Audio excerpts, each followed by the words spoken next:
and welcome back to Jeff and Joe's Puerto Rican Kitchen, where we show you how to make easy, authentic Puerto Rican recipes. Last week, we showed you guys how to make Puerto Rican adobo from scratch, and the responses were amazing. And a number of you guys mentioned that you wanted to know how to make sazon from scratch in the same way. And so I'd never done that before, but I figured we can probably figure it out. And so I went to the source, got me some Sazon Goya. I haven't been using this because of the MSG, but I wanted to look at the stuff, the ingredients inside it, to kind of figure out how we can recreate it without the bad stuff. So like everything, there's all of the ingredients right on the back. So ingredient number 1, monosodium glutamate, MSG.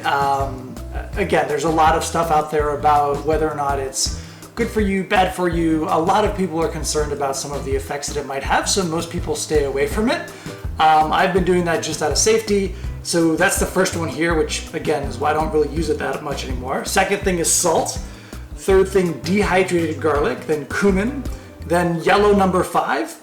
If you've ever played around with Goya and you get it on your hands and you get this orange stain, that's what's going on. Yellow number 5, it's an artificial coloring. There's tricalcium phosphate, not really sure what that is.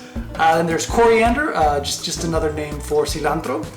Then annatto, and then red 40. Red 40 again, another artificial coloring.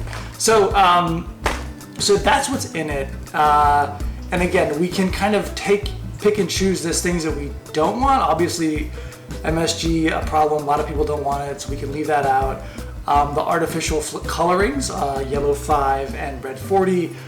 I mean, honestly, I don't know how those are made. Don't really want them. And also the annatto, which is in there, provides the red coloring already, so you don't need to double down.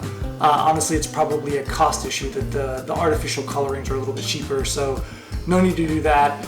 And then, what was the other one? Tricalcium phosphate. It says it's an anti-caking agent. Also not sure what it is. So leaving those aside, we get left with 5 ingredients, right? We got salt, we got garlic, granulated garlic in this case, and then we have annatto, coriander, and cumin. So those are the ingredients. We're gonna put those together, show you guys how to do it. Super easy, so let's get cooking.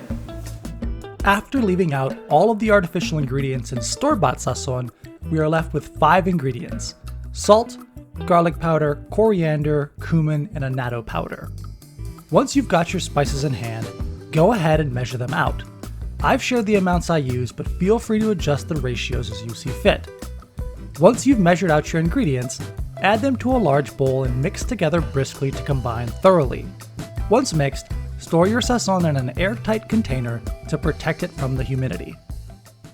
So there you go, your very own sazon, made at home, minus all the bad stuff, only the good stuff. And so we got ours here.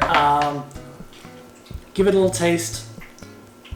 So it tastes great. I will say though that it tastes different to some degree from the sazon out of the packet, and that's because of the MSG, right? So MSG is a flavoring compound that provides what a lot of people refer to as the umami flavor. It's like a deep, meaty, brothy kind of flavor, a lot of people describe it as. So that's missing a little bit here. Again, if you're trying to stay away from the MSG, it's a little hard to balance the both because MSG does have a particular flavor that some people like.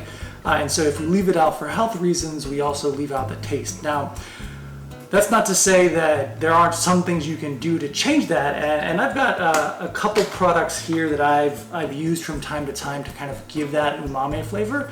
The first one is tomato powder. So tomatoes naturally have that kind of umami flavor in them, and so tomato powder is just dehydrated tomatoes that are then ground up into a fine paste. Also a great stuff is it has a little red coloring in too, because they're red tomatoes. So you can add that in, build out that umami flavor in your sazon. The other one's mushroom powder. So this is shiitake mushroom powder. Mushrooms are also known for having that umami flavor in them. And so those are things you can experiment with, adding a little bit here or there to try to get back that umami flavor that we're losing by substituting out the MSG. I'll leave some links on Amazon to where you can find these products.